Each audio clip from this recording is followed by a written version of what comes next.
മാടത്തെയും തത്തയും. മാടത്തെയും തത്തയും തൊട്ടു തൊട്ടാണ് കൂടുകൾ കൂട്ടിയിരുന്നത്. ഒരു പേമാരിയിൽ ഇടിമിന്നലേറ്റ് ആൺമാടത്തെയും പെൺമാടത്തെയും ചത്തു. അന്ന് പെൺതത്ത മുട്ടയിട്ട് കൂട്ടിൽ അടയിരിക്കുകയായിരുന്നു. അതിനാൽ ആൺതത്ത തൊട്ടടുത്തായുള്ള മാടത്തക്കൂട്ടിൽ കയറിയിരുന്നു. തള്ളമാടത്ത ഇട്ട ഒരു മുട്ട അന്നും മാടത്തക്കൂട്ടിൽ ഇരിപ്പുണ്ടായിരുന്നു. തത്തക്കൂട്ടിൽ പെൺതത്തയുടെ ചൂടേറ്റ് 2 മുട്ടകൾ വിരിഞ്ഞ നേരത്ത് ആൺതത്തയുടെ ചൂടേറ്റ് മാടത്തക്കൂട്ടിലും ഒരു മുട്ട വിരിഞ്ഞു. അനാഥയായ ആ മാടത്തക്കുഞ്ഞിനെ തങ്ങളുടെ കൂട്ടിൽ കൊണ്ടുപോയി തങ്ങളുടെ കുഞ്ഞുങ്ങൾക്കൊപ്പം വളർത്താൻ ആൺതത്തയും പെൺതത്തയും തീരുമാനിച്ചു. അങ്ങനെ മാടത്തക്കുഞ്ഞ് തത്തകൾക്കൊപ്പം ആൺതത്തയും പെൺതത്തയും കൊടുക്കുന്ന പഴങ്ങൾ കഴിച്ച് വളർന്നു വന്നു. കുഞ്ഞുങ്ങൾക്ക് പറക്കേണ്ട കാലമായി. ആൺതത്തയും പെൺതത്തയും തങ്ങളുടെ കുഞ്ഞുങ്ങൾക്കൊപ്പം മാടത്തക്കുഞ്ഞിനെയും പറക്കാൻ പഠിപ്പിച്ചു.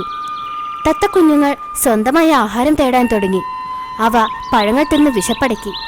മാടത്തക്കുഞ്ഞും സ്വന്തമായ ആഹാരം തേടി. എന്നാൽ സ്വന്തമായ ആഹാരം തേടിയതിൽ പിന്നെ ഒരിക്കൽ പോലും ആ കുഞ്ഞു മാടത്ത പഴങ്ങൾ തിന്നില്ല.